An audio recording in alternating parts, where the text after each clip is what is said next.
Breaking news from WRAL. Coverage you can count on. Covering Wake County, a deadly pedestrian crash shuts down 3 of 4 lanes on I-40 eastbound lane Highway 70 there in Garner. Sky 5 over that scene right now. We'll tell you more about the crash, and we'll let you know how to avoid this backup that's happening right now in that section of I-40. And more breaking news. People are out of their homes after an early morning fire at an apartment in West Raleigh. What we've learned from investigators. And it's another lovely start. Look at that. Our muggy meter way down at comfy. I'll show you what's about to change as we get into the weekend to push us back up towards steamy. And a new tool is emphasizing school safety. It'll be available for Wake County families and staff. The update district leaders are giving on the Say Something anonymous reporting system. Certainly a lot going on, and we're talking about school because it's starting next week for a lot of our kids around here locally. Super excited for that. Thanks for joining us here on WRAL News on Fox 50. I'm Chris Lovington. And I'm Michelle McConaughey. Happy Friday. We've made it to Friday, the end of the week, August 23rd. Chris, it is your 3-year anniversary here at WRAL. 3 official years here at the Big Five. Happy to be here. Happy anniversary to you. Thank you. And as a nice gift, we're going to give you a nice weather day. Oh, Meteorologist Elizabeth Gardner with a look from our WRAL tower. I arranged this just for you, Chris. We're so happy to have you, and it's so much fun to work with you on the morning news. So happy anniversary. We take a look at downtown Raleigh, which is off in the distance over here. And as we look west, we're looking at mainly clear skies. But looking eastward, there's a lot of cloud cover. We do have some clouds that are moving in from the coast, and they'll be hanging out in eastern North Carolina today. No rain out of those clouds, but it just may feel a little bit grayer than it did yesterday. Temperature in the Triangle 59, our dew point 56. That's a measure of moisture in the atmosphere, and that is low. That's a nice low number, so it feels comfortable this morning. It is 63 in Clinton, but 52 in Roxborough, and looking at upper 50s for the most part around the Triangle and over around Rocky Mount and Wilson. We're looking at temperatures in some spots a little cooler, in other spots a little warmer than this time yesterday, but we're definitely going to see a warming trend. Our temperatures this afternoon in the low 80s, which is similar to yesterday. But tomorrow temperatures creep up a little bit, and then even more on Sunday. I'll show you how much higher the muggy meter will go coming up. Ken? 8:02, Elizabeth. We continue to follow that breaking news down in Garner. A deadly pedestrian crash shutting down at least 3 of 4 lanes down there in the Garner area. It's near Highway 70 this morning. It's been a terrible scene that you've been seeing, and you can see from a live sense it's a huge backup it's causing. Let's get right to WRAL's Heidi Kirk live there on the scene with what we know so far, and set the scene for us, Heidi. Well, Ken, good morning. We received just such a devastating update hours ago that a pedestrian was hit and killed here on Highway I-40. I'm going to step out of the way and give you a look at what we're seeing over here. There's been many agencies out here on the scene, from law enforcement to EMS. In fact, just within the last couple of minutes, we saw a tow truck go by. It's a very active scene. 3 out of the 4 lanes here completely closed, and traffic is slow going. In fact, go ahead and take a look at your screens. You're going to see some footage from up above. That is a live picture from Sky 5. There is quite a bit of a backup in this area as crews are actively working to get those lanes opened up. We know this is a lot of people's early morning commute. I'm taking a look back, and as far as I can see, there is just a complete backup. Lots of very slow moving traffic. Now, we still have a lot of questions about what exactly happened here this morning. We've reached out to the State Highway Patrol with questions. We've heard they are handling the investigation into what exactly happened and who that victim is. At this time, we don't have any further updates, but I'll continue to bring you live updates throughout the morning. Ken? All right, Heidi reporting live there on I-40 eastbound. You can see that huge backup courtesy of Sky 5 this morning. And on a Friday morning, it's also a main route for people heading to the coast. I'll tell you what, I-40, if you're I-40 eastbound and that's your usual route to the coast, your best bet this morning was just to take Highway 70. And I would encourage you also to get off on Jones Sausage Road, really, which is exit 303, I think it is, and just work your way back to I-40 if you get past the Clayton Bypass interchange. A couple of other options for you include Garner Road and Benson Road, depending on where you are and depending on where you're heading in eastbound lanes this morning. Elsewhere, we just got reports of a crash on the southbound lanes of I-95. This is a huge trouble spot that just popped up in the last 15 minutes ago. You can see the huge backup it's causing all the way back to the I-40 interchange there. Your best bet here again is to use Highway 301 as an alternate south route there on I-95. So if you know of anybody heading south this morning, tell them to get off on 301, and that will be their best exit. Another trouble spot this morning in the south part of Wake County is this crash on Highway 55 near Honeycutt Road. You're coming in from Fuquay Arena or Holly Springs. I would get over to 401 to avoid what's happening on Highway 55. All right, thank you, Ken. Breaking news, the Red Cross is assisting people who are out of their home after a fire at an apartment complex in West Raleigh. This happened on Teakwood Place at the Driftwood Manor Apartments. The WRAL Breaking News Tracker was there just before 3 o'clock this morning as crews responded. Crews found heavy fire on the second floor of an apartment unit. We're told 3 adults, 1 child, and 2 dogs are displaced from 2 different units. Luckily, nobody was hurt. Friends and family members of Kiera Massenberg and her 6-year-old daughter showed their respects during a balloon release last night. Their visitation begins at 6 tonight. Nearly 2 weeks ago, authorities say Daquan Jones shot Kiera and her daughter Zoe before turning the weapon on himself. Jones left jail only the day before. He was arrested for assault. Now, as they grieve the loss of Kiera and Zoe, loved ones have a message to the public. Look for signs of abuse. The funeral for the mother and daughter is tomorrow morning. And covering Wake County today, parents will get an update about an anonymous reporting app that will be used in more schools this year. WRAL's Kelsey Coffey reports this tool comes with training for students and staff to learn how to use it properly. The app is called Say Something, and it's been used in year-round schools already here in the district. This morning, we'll get an update on when students and staff will be able to use the app district-wide. This is what the app looks like. You select the issue you're reporting about, fill out this form, and it's all anonymous. Students and staff can report various incidents that impact school safety. Bullying, cyberbullying, drugs, weapons, even a planned school attack. Say Something will be used in addition to the district's anonymous reporting hotline. The district is rolling out the program in phases. Year-round middle and high schools launched the program last month. Traditional middle and high schools will start the program early this semester. And Say Something will also be available for 4th and 5th graders at some point this school year. Wake County Schools is one of the last districts in our area to implement this. So this morning, we'll be sure to ask school leaders if they have the exact dates for the rollout. Kelsey Coffey, WRAL News in Fuquay Arena. And the Democratic National Convention wrapped up around 11:30 last night with Vice President Kamala Harris making history as the first woman of color to officially accept the Democratic Party's nomination for president. I accept your nomination to be president of the United States of America. And during her acceptance speech, Harris shared her personal story, including the powerful influence her mother had on her life. Harris also laid out her vision for America, focusing on issues like the economy, health care, and reproductive rights. A strong middle class has always been critical to America's success, and building that middle class will be a defining goal of my presidency. And when she finished her speech, she was joined on stage by her family and her running mate, Governor Tim Walz. Now the focus shifts to the first debate between Trump and Harris. That'll happen September 10th. Former President Trump criticized Vice President Harris's speech. In a post on Truth Social, he said Harris didn't mention big subjects during her speech.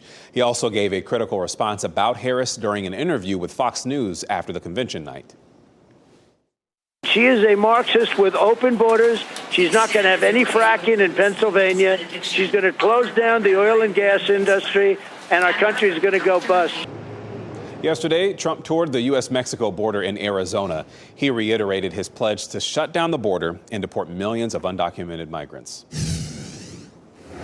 A Virginia husband was arrested 3 weeks after his wife's disappearance. Police are just now charging him with a crime. And the Postal Service is considering slowing down deliveries to some areas to save money. Who can expect to wait longer to receive their mail if the changes take effect? Another gorgeous day in a string of pretty weather that we've seen this week. That's going to change over the weekend, just gradually. And then, boy, we get into next week and we are back into some serious summer conditions. I'll show you coming up.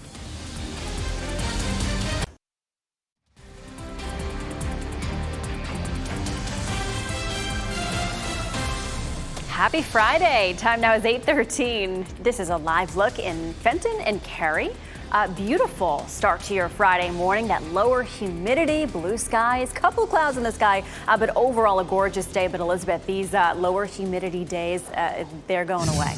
What a treat they have been. You know, and it hasn't been just one or two, but we've had a nice streak of just gorgeous weather for the bulk of this week. I'll take a live look at RDU right now. Gorgeous blue sky, just a few high, thin cirrus clouds hanging over the airport. But the farther east you go, the more cloud cover you'll see, and it may be with us for much of the day. Our eastern counties, especially along and east of I-95, you can see all that cloud cover. We have a boundary that's sitting offshore, and that's pushing some moisture inland in the form of clouds. It's not likely to be rain, but it just may be gray for a bit in a lot of places through the day today. The blue shaded areas are where temperatures are still below normal, but that's not going to last long. By Sunday, temperatures are back to normal, and the next week we're going to see a switch to well above normal temperatures. We're just going to swing the pendulum in the opposite direction. We've been well below normal the last few days. Our temperatures this afternoon will be in the low 80s. It'll be very comfortable. The humidity stays low, and you're going to wake up to another refreshing start tomorrow morning. 58 in Southern Pines and Goldsboro, Rocky Mount 2, 55 in Roxborough. So feeling good for tomorrow morning. And even Sunday morning will be fairly comfortable. Sunday afternoon we'll start to notice some differences though. Tomorrow 85, Sunday 88, which is normal. And then we jump past normal into the 90s on Monday, Tuesday, and Wednesday. We're going to hold on to some beautiful weather though for the first football Friday of the season. So enjoy it. 80 degrees at 6 o'clock, 74 by 8, and then dropping, through the 70s into the 60s by late evening. Lazy Days Festival in Cary should feel pretty comfortable on Saturday. The humidity stays low and the temperatures in the mid 80s, but we'll be in the upper 80s Sunday afternoon, and it will be slightly muggier. It's not a big difference. If you'd only go on Sunday, I wouldn't necessarily stay at home, but it's just going to start to feel a little bit more like summer. Once we hit those 90s next week, it looks like our temperatures could stay above normal all the way through at least the first week of September. I mean, I guess the silver lining with that is, a lot of people, like those summer activities for the Labor Day weekend, boating, the pool, the lake, the beach, all that. It'll definitely be hot enough for it. We're dry for the next 5 days. We get into the middle of next week and we may see a few afternoon storms, but the next significant rain won't come until around a week from today. And at that point, it may be that we'll have been dry for 17 days. Now, we had lots of rain for a lot of July and much of August, so we're doing okay. But we'll be watching that. Of course, that is the holiday weekend, and that could be a consideration for folks' plans. We'll watch that. In the next 7 days, nothing likely in the tropics, but after that, the next 2 or 3 weeks, we may start to see some more significant development. We are in the peak of the hurricane season. I know, Ken, nobody wants to see that. I think I'm not even going to talk about it. Don't even mention it. I don't want to talk about it. Let's just stay focused on this weekend. We're also staying focused on some breaking news we've been following all morning long. It's a devastating crash scene there that's closing 3 lanes of I-40 in the eastbound lanes near Highway 70. It's a deadly pedestrian crash. We have Sky 5 over that scene now, giving you a live look at exactly what you're seeing there.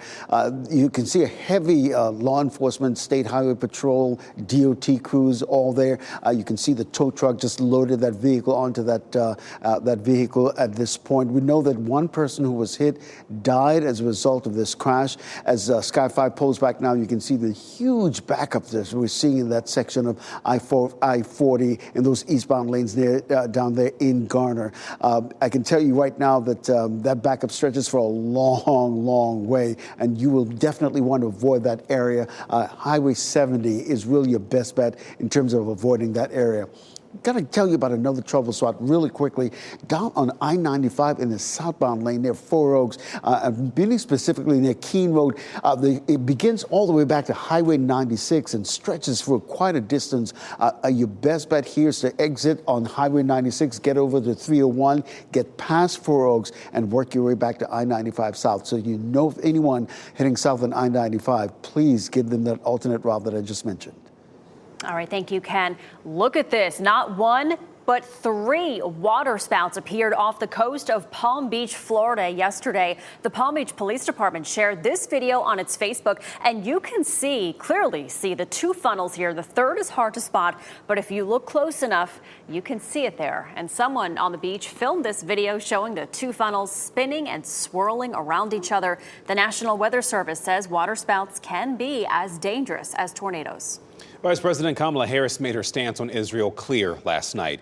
During a speech at the Democratic National Convention, she said that she will always stand up for Israel's rights to defend itself. But she also acknowledged the devastation happening in Gaza. Last night, protesters gathered near the state Democratic Party headquarters in Raleigh. That is where hundreds of Democrats attended a DNC watch party. They held signs reading, quote, "Abandon Harris," and they accused the vice president of supporting Israel's bombing of Gaza. Democrats come November. Democrats come November. At the polls we'll remember. At the polls we'll remember. Protesters say Palestinian voices were silenced at the DNC this week. The state Democratic Party did not respond to a WRAL request for comment. Canada's government is stepping in to get trains moving again after a labor dispute halted all of the country's freight traffic. As Amy Kiley reports, it could have been devastating for the U.S. economy. The U.S. economy appears to be escaping a potentially major blow. Canadian freight trains are getting back on schedule after a labor dispute largely paralyzed them yesterday. That's according to the Canadian Labour Minister, who ended the lockout. We wanted to give these negotiations the absolute possibility of concluding successfully. We see little prospect of that. Now the Teamsters are set for arbitration with Canada's biggest rail companies, CPKC and CN. We have offered to improve wages, to improve rest, and to provide more predictability and scheduling. You have to be available 24 hours a day, 7 days a week, and all you get is a 2-hour notice that you're going to work. The U.S. Chamber of Commerce and other business groups back the government intervention. A 1 week one would be over $1 billion in terms of U.S. costs. About 30% of freight the 2 railroads carry crosses the U.S.-Canadian border. Truck capacity can't make up for that kind of supply chain hit. A lot of the United States runs on Canadian oil, tar sands, other things, and a lot of what we consider American cars are actually assembled in Canada. Analysts say even drinking water depends on trains because treatment plants need chlorine. Canada and the U.S. are tightly integrated. I'm Amy Kiley reporting. The husband of a Virginia mother who has been missing for over 3 weeks has been arrested in connection with her disappearance. He was arrested yesterday morning outside of the couple's home, charged with concealing a body. The arrest comes 1 day after authorities executed a search warrant at the house. Mamta Bhatt has not been found yet. Police say she was last seen July 27th at a medical center in Manassas. Her husband says he last saw her on July 31st at their home and reported her missing 3 days later. Police say he then stopped cooperating with investigators. Talking to reporters last week, Naresh gave reasons for why he did not want to speak publicly about the case. I don't want to talk to the media, I don't want to be the bad person, hey, why you talk to the media without the person? I don't think it would be bad just to say. You don't think, but you don't know. The charge that Naresh faces means police have evidence that a dead body was concealed, not necessarily that a body was found. He will be arraigned this morning. Time is 8:21. This is a very disturbing story I'm going to tell you. A string of cases in Harris County, Texas, involving 5 either abandoned or dead babies. They were found in the area in just the last 2 months. Police say 2 dead newborns were found this week. One was found at the bottom of a trash pile. The other was found outside an industrial plant. Investigators say 3 other babies were found abandoned, but they were alive. And police are reminding that community about the Baby Moses Law. That means if you have a newborn that is younger than 60 days old and you cannot care for the child, you can take them to a hospital, a fire station, even emergency centers, no question asked. A lawsuit claims a man who drove to Raleigh from New Mexico to find a woman he met online tried to kill her. The lawsuit says he knew where to find her because Verizon gave him her phone records, name, and address. Federal prosecutors say Robert Gloner posed as a Cary police officer and gave Verizon a fake search warrant to get the records. Authorities say that he met the woman online and stalked her. She blocked his phone, even changed her number. Authorities say that's when Gloner drove across the country and showed up at her home with a rope and a knife. It was a harassment campaign that was only made possible by the release of this information. Glauner was arrested and faces federal charges. The victim and her lawyer have filed a civil suit against Glauner and Verizon Wireless. For those of you who use snail mail, prepare for even longer wait times. According to reporting by the Washington Post, the U.S. Postal Service is considering slowing down mail delivery to save money. It would only affect the people who live more than 50 miles from a large processing facility. However, the post office can't slow service without permission from its governing board. If that happens, the slowdown wouldn't happen before the election. Coming up, multiple lanes of I-40 East are closed because of a crash involving a pedestrian. When we expect that scene to clear for drivers and your options to avoid the delays this morning.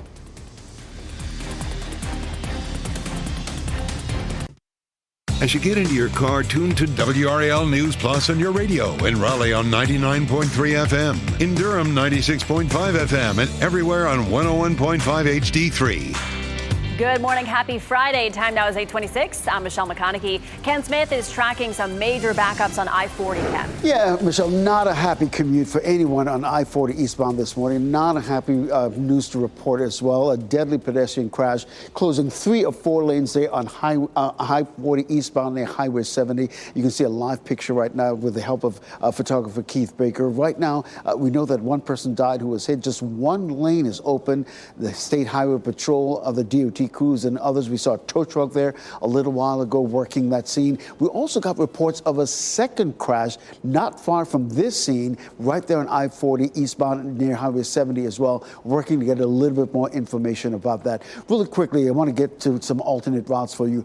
Highway 70 really is your best bet in terms of getting eastbound this morning. Depending on where you are, a couple of other options include Garner Road as well as Benson Road, which is also Highway 50. It's a cool, comfortable start this morning. Take a live look here at Wilson, 60 degrees. It's 59 in Durham and 61 in Fayetteville. Notice the cloud cover in that live view of Fayetteville and of Wilson. East of the Triangle, we're looking at some cloud cover coming in from the coast today, and it may stay there for the bulk of the day. The farther west you are, the more sunshine you'll see through the afternoon. So a little bit of a change from yesterday. Temperature-wise, it'll feel the same, though. 59 in Tarboro this morning, 62 in Irwin and in South Hill. Very comfortable for exercise. We'll see highs in the low 80s this evening. We're back down into the 70s pretty quickly. 3 adults and a child are out of their homes after a fire at an apartment complex in West Raleigh. It happened on Teakwood Place at the Driftwood Manor Apartments. The WRAL breaking news tracker was there just before 3 a.m. as crews responded. The Red Cross is assisting. Next on Fox 50, Wake County schools are rolling out a new safety app. We'll have that coming up. Now, breaking news from WRAL. Coverage you can count on. Covering Wake County here in the WRAL Traffic Center, a deadly pedestrian crash shuts down 3 lanes of I-40 eastbound near Highway 70 there in Garner. You can see that live picture and a huge backup that it's causing. We'll let you know how to get around it. And it feels great as you're stepping outside this morning. We're still sitting in the comfy zone with our muggy meter, but that will change over the weekend. I'll show you how high it goes into next week. Friends and family of a mother and daughter shot and killed in Wilson County will gather to pay their respects tonight. Hear the message they are sharing to the public as they prepare to lay their loved ones to rest. Plus, Wake County schools are rolling out a new app that helps with school safety ahead of the new academic year. The update families will get today about the Say Something app. We'll tell you what that app does coming up here on Fox 50. Thanks for sticking with us. I'm Michelle McConaughey. I'm Chris Levingood. We're a little giddy this morning. It's Friday. It's Friday. It's been a long week, so we're happy that it's coming in. And what a weather weekend we're going to have in terms of things being comfortable. Today, though, these fall-like temperatures are not staying around, Elizabeth. It's hard to be in a bad mood with the kind of weather that we've seen this week, and we'll see it again today. But after that, just a gradual warm up as we get into the weekend. Pretty here in Wake Forest this morning. We're seeing a mix of sun and clouds, but the farther east you go, the more cloud cover you're going to end up seeing, and a lot of that will linger through the bulk of the day. There's a boundary sitting offshore that's pushing some cloud cover into our eastern counties. No rain today, though, in our viewing area. 59 right now with a dew point of 56, so feeling very comfortable both temperature and humidity wise. Right now looking at mid-50s in Roxborough, 62 now in South Hill, starting to see the temperatures warm up slightly on into the low 60s along the I-95 corridor. Temperatures this morning for the most part are about the same as they were yesterday, but we will start to see a bit of a warm up starting tomorrow. This afternoon our highs will be in the low 80s under variably cloudy skies. Coming up, we're going to talk more about when our heat becomes an issue again. Ken? All right, Elizabeth, we continue to track that breaking news here in the WRAL Traffic Center. It's down in Garner this morning. Just a devastating, deadly pedestrian crash, closing 3 lanes of 4 down on I-40 in the eastbound lanes and Highway 70 there in Garner. Let's get right to WRAL's Heidi Kirk on the scene since this crash happened just before 4 o'clock this morning. Set the scene for us, Heidi, and walk us through what happened. Well, Ken, right now we just have a lot of unanswered questions. We know that one pedestrian was hit and killed here on I-40 in the early hours of the morning, but State Highway Patrol is on the scene right now investigating exactly what led up to that. I'm going to step out of the way and give you a look at this area right now. As you can see, there's quite a bit of traffic really just crawling through this highway right now. Let me give you an idea of where this is. We're just outside Garner near US 70. Now, the wreck happened around 3:50 this morning. We were here shortly after that. There's been crews on the ground all morning, responders from Wake County EMS, the Garner Police Department, the Garner Fire Department, and many more. Now, we don't have any updated information about who exactly that victim was, and State Highway Patrol is out here right now, as I mentioned, continuing to investigate what exactly led up to this. And a lot of the questions that we have are what happened before that person was hit. We're going to continue pushing for the answers to those questions all morning long. Back to you, Ken. Heidi Kirk reporting live on I-40 eastbound in that crash scene. We'll keep you updated as well. As Heidi just mentioned, huge backup is causing, and you can see it from our live sensors this morning. Your best bet to avoid this area is to take Highway 70 as an east route. I know many of you are trying to get to the beach and get an early start to the beach. Depending on where you are this morning, you have a couple of options as well. Garner Road might be an option, and for some of you, Benson Road or Highway 50 might be another option for you. Really quickly, I've got to tell you about another trouble spot that we've encountered this morning. Look at this huge backup on I-95 south there in 4 Oaks. This is right near the Keene Road exit that's happening right now. If you know of anyone heading south this morning, tell them to get off on the first exit they can. Mainly it will be Highway 96. Work your way over to 301 and work past 4 Oaks and get back on I-95 south this morning. That will be your best bet to avoid that situation. Really quickly, this crash just cleared, which is a good thing, but we'll keep monitoring these incidents for you and let you know how they will continue to affect your morning commute. All right, thank you, Ken. The Red Cross is assisting people who are out of their homes because of a fire at an apartment complex in West Raleigh. This happened on Teakwood Place at the Driftwood Manor Apartments. The WRAL Breaking News Tracker was there just before 3 a.m. as crews responded. Teams found a large fire there on the 2nd floor of an apartment unit. And we are told 3 adults, 1 child, and 2 dogs were displaced because of this. But thankfully, no one was injured.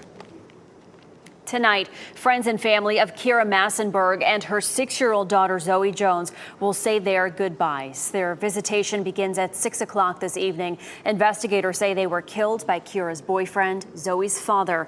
Last night, loved ones celebrated their lives with a balloon release and a vigil. Nearly 2 weeks ago, authorities say Daquan Jones shot Kira and Zoe before turning the gun on himself. Jones left jail only the day before, arrested for assault. Court records show there was a pattern of domestic violence in the couple's relationship. There was definitely red flags. You know, we all have reached out and tried to help her. She was really scared, and it was just, you know, it was just something that she was trying to get away from it. As they grieve the loss of Kira and Zoe, loved ones have a message. Look for signs of abuse. The funeral for the mother and daughter is tomorrow morning. Covering Wake County, today parents will learn more about an anonymous reporting app. This will be used in more schools this year. And as WRAL's Kelsey Coffey explains, this app can help improve safety at schools. The app is called Say Something, and it's been used in year-round schools already here in the district. This morning, we'll get an update on when students and staff will be able to use the app district-wide. This is what the app looks like. You select the issue you're reporting about, fill out this form, and it's all anonymous. Students and staff can report various incidents that impact school safety. Bullying, cyberbullying, drugs, weapons, even a planned school attack. Say Something will be used in addition to the district's anonymous reporting hotline. The district is rolling out the program in phases. Year-round middle and high schools launched the program last month. Traditional middle and high schools will start the program early this semester. And Say Something will also be available for 4th and 5th graders at some point this school year. Wake County Schools is one of the last districts in our area to implement this, so this morning we'll be sure to ask school leaders if they have the exact dates for the rollout. Kelsey Coffey, WRAL News in Fuquay-Varina. Jeff Hogan in the WRAL Live Center with some breaking news out of Russia. The Moscow Times is reporting prisoners at a maximum security penal colony in Russia have killed one of the prison guards and taken some others hostage. I want to get you to some details here of how this all went down. One of those staff members was killed. Inmates captured a correctional facility staff member while they were holding a disciplinary meeting. It took place, if you look at this map right here, in a southern region of the country. 3 prisoners participated in the attack, and a hostage rescue operation is underway right now. Now, there is some video that's circulating on Russian social media. I'm not going to show you that video because it has not been verified by any reliable sources, but it appears to show 4 prison staff members taken hostage. 3 of the prisoners, the hostage takers, can be seen with one of them holding a knife. Wow. All right. Thanks, Jeff. The final night of the Democratic National Convention wrapped up late last night with Vice President Kamala Harris pledging to be a president for all Americans. She made history, becoming the first Black woman and South Asian American to accept a party's nomination. Harris kicked off the night by honoring President Biden. She shared personal experiences from her upbringing and record as a prosecutor. The vice president delivered her speech to a packed house of Democratic supporters, but she tried to reach her message past political barriers. I promise to be a president for all Americans. You can always trust me to put country above party and self. And when she finished her speech, she was joined on stage by her family and her running mate, Governor Tim Walz. Now the focus shifts to the first debate between former President Donald Trump and Harris. That'll happen on September 10th.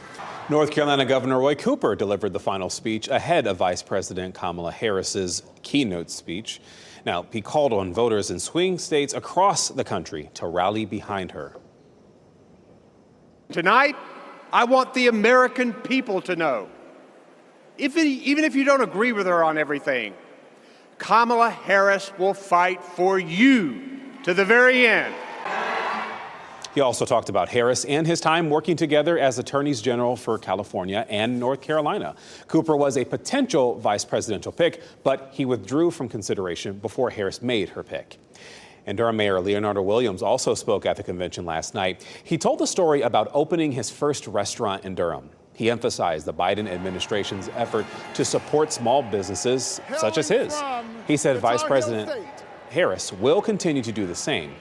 Williams opened Zwelly's Kitchen in Durham with his wife back in 2008, and they now have 3 locations. Former President Trump responded to Harris's comment about Project 2025 in her speech. He disavowed the plan in a Fox News interview as the convention wrapped up. I have nothing to do with Project 25. They throw it out. A group of people got together. They did a thing. I haven't even seen it. I don't want to see it. I told them specifically, I don't want to see it. People know where I stand. Trump and his campaign denied their involvement with Project 2025, though it was written by several allies and former Trump administration officials. Democrats have argued that Trump helped kill a bipartisan border bill so he could continue campaigning on border security issues heading into the November election. Trump did tour the U.S.-Mexico border in Arizona. He reiterated his pledge to shut down the border and deport millions of undocumented migrants. High school football is back starting tonight, and security is a big concern for schools. A brawl broke out at last weekend's high school OT Jamboree. 4 games were scheduled to be played at Wake Forest High School, but a situation there in the crowd had the stadium evacuated during the second game. Wake County Schools events already have security guidelines, including a clear bag policy. Items such as diaper bags, small clutch-sized wallets, and medically necessary items such as oxygen tanks are still allowed. And starting tonight, Football Friday is back for its 44th season. We'll have highlights from about 25 high school football games from all over our area, plus some of the best sports reporters in the state. See if your touchdown is shown tonight at 11:35 over on WRAL. It was a historic night at the DNC as Vice President Kamala Harris became the first woman of color to accept the party's nomination for president. Ahead, why the leader of Shaw University says that moment is an inspiration to many people. And rumors about a surprise DNC guest ended up being false. What TMZ is saying about their claims that Beyonce was set to perform.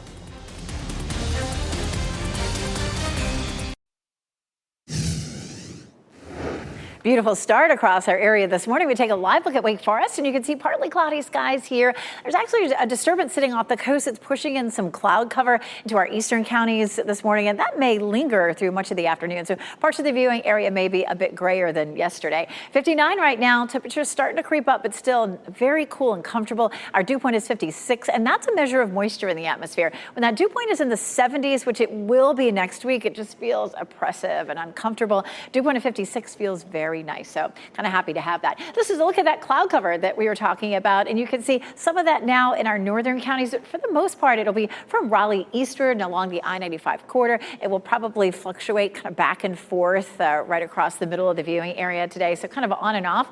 But again, it will bring some clouds, more clouds than we saw yesterday. Speaking of clouds, check out this picture from Karen Horner from Eagle Springs. She got a picture of that beautiful full moon earlier in the week surrounded by clouds. Real pretty shot there. Thanks for sending us that. We would love to see your photos too. Go to WRAL.com, search Weather Watchers, and it'll walk you through how to upload some photos. Pretty day today, 82 in Raleigh, 81 in Durham, and 83 in Fayetteville, and a mix of sun and clouds. Our humidity stays nice and low today, so perfect weather for eating your lunch outside, taking a walk outside at lunchtime, any outdoor time that you can squeeze out today will feel really nice. Our normal high is 88, so lower than that today, but we do see our temperatures creeping up this weekend. We moved to 85 on Saturday and 88 on Sunday, and gradually along with that jump in temperature will come a rise in humidity as well, but it'll be slow. Our normal low is 68, and we're looking at 59 tomorrow morning and 61 Sunday morning. So if you're one of those folks who like to get out early on the weekends and maybe do some yard work, some gardening, some running, some biking, it's still going to feel nice and crisp in the morning. The reason we're seeing this unusually cool, dry air is because our air mass is coming out of the north and east, coming right out of Canada. And that'll be the case into Saturday. After that, we see variable winds, and gradually as we get into Monday and Tuesday, we start to see it really picking up out of the south. That's going to be a tropical air mass moving in. You can see that Tuesday morning, and then watch what happens on Tuesday with our humidity. It bounces right on up to steamy, but the next couple of days will not be too bad. Our weekend planner, a little warmer Saturday, still fairly comfortable, a little hotter Sunday at 88 with sort of tolerable humidity. If you're headed to Packapalooza on Saturday, it'll be fine. Our temperatures will be in the low to mid 80s with, the humidity feeling okay. Now, nothing really very okay about next week. We climb into the mid 90s. The heat index will become a problem starting by the middle of the week.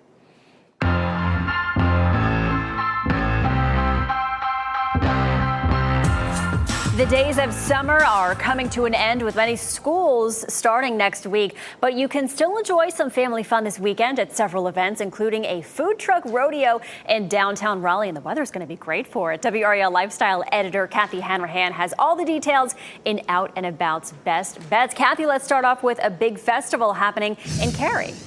Okay, so the annual Lazy Days Arts and Crafts Festival is happening all weekend in downtown Cary. There's going to be nearly 300 artists from 16 states, plus interactive art activities. And this year they have a Kid Days section, and that's going to be all about all kinds of stuff for the children. Okay, Kids Collectors Market. Little pint-sized versions of art created by the festival artists that they can purchase. It's open Saturday and Sunday. Admission is free. That is very sweet. And the next event, it's all about the Wolf Pack. Tell us about Pack-a-Palooza. We were just talking, Elizabeth just talked about it. Every year, this block party helps welcome students back to NC State's campus, but it's also open to the public.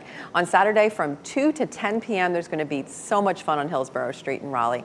Music, entertainment, family-friendly activities, and lots of food. Admission is free. And who doesn't love a food truck rodeo? I mean, I do. Where can people find the food trucks this weekend? Okay, so it's all happening in downtown Raleigh on Sunday. The Raleigh Food Truck Rodeo will be all day, pretty much, noon to 6 p.m., 50 trucks on Fayetteville Street. So all afternoon. Oh my goodness. And there are a few ways to get out and about. You can find even more on WRAL.com. Just search keyword out and about. Thanks, Kathy. And only on WRAL, we spoke to Shaw University's president about Vice President Kamala Harris's historic candidacy. In 2020, Dr. Paulette Dillard hosted then Senator Harris at Shaw. She was on the Democratic ticket with Joe Biden. Dillard says it was an honor for Harris to visit an HBCU. She also said it made sense because Harris attended one herself, Howard University. Dillard says that she believes Harris can emphasize with HBCUs facing financial struggles. I think that the fact that she has that lived experience, it's easier for her to advocate on our behalf and not based on what she's being told, but what she's experienced. And Dillard says she would work with any administration regardless of party. Several former St. Augustine's University faculty members are getting paychecks again. This comes less than a week after the school announced that it secured a $7 million loan from a Durham-based venture capital firm. WRAL has reached out to the university to find out when faculty and staff will receive the rest of the money they are owed and whether students are also receiving reimbursement checks. TMZ is admitting their fault in one of the biggest rumors of the DNC last night after rumors swirled online about Beyonce making a surprise appearance at the DNC. TMZ claimed that she was set to appear. Her publicist later confirmed the performer was never scheduled to be there. TMZ later tweeted saying, quote, "We gotta lay our cards down, down, down. We got this one wrong." That's a play on her song, Texas Hold'em. A popular celebrity chef heads to Netflix, and a rap superstar books her first hosting gig. Here's Ashley Dvorkin with the Hollywood Nation. Domingo's First Looks, Lambert reaches icon status, and MTV recruits a host in the Hollywood Nation. You know who I am. Megan Thee Stallion will host MTV's Video Music Awards next month. This is the rap superstar's first time emceeing an award show. The two-time VMA winner is also up for 5 nominations, including Best Collaboration and Best Hip Hop. The ceremony airs live from New York's UBS Arena September 11th. Miranda Lambert will receive the Country Icon Award at the 2024 People's Choice Country Awards. The second annual ceremony will be hosted by Shania Twain and airs live from Nashville's Grand Ole Opry September 26th on NBC and Peacock. Gordon Ramsay will be at the center of his own docu-series. The show will follow the celebrity chef for 9 months as he works to open new culinary experiences in London's second tallest building, 22 Bishopsgate. Today's First Looks features Coleman Domingo's upcoming projects. Netflix released images and announced the premiere date for the limited series The Madness, starring the Oscar nominee as a media pundit fighting to clear his name after stumbling upon a murder. The thriller premieres November 28th. Domingo is also the executive producer for the Netflix thriller It's What's Inside, which shared its first sneak peek images and premiere date. The film follows a group of friends at a pre-wedding party, which turns into a nightmare when an estranged friend arrives with a mysterious game, which awakens long-hidden secrets, desires, and grudges. It starts streaming October 4th. Coleman Domingo has been very busy. I think he's also voicing, Norman Osborn in the new Spider-Man cartoon. So, man's keeping busy, That was Ashley Dvorkin reporting. And before we go to break, here are the winning lottery numbers. Just so you know, we're going to have a check on your weather and your traffic in just a bit. Please stay with us.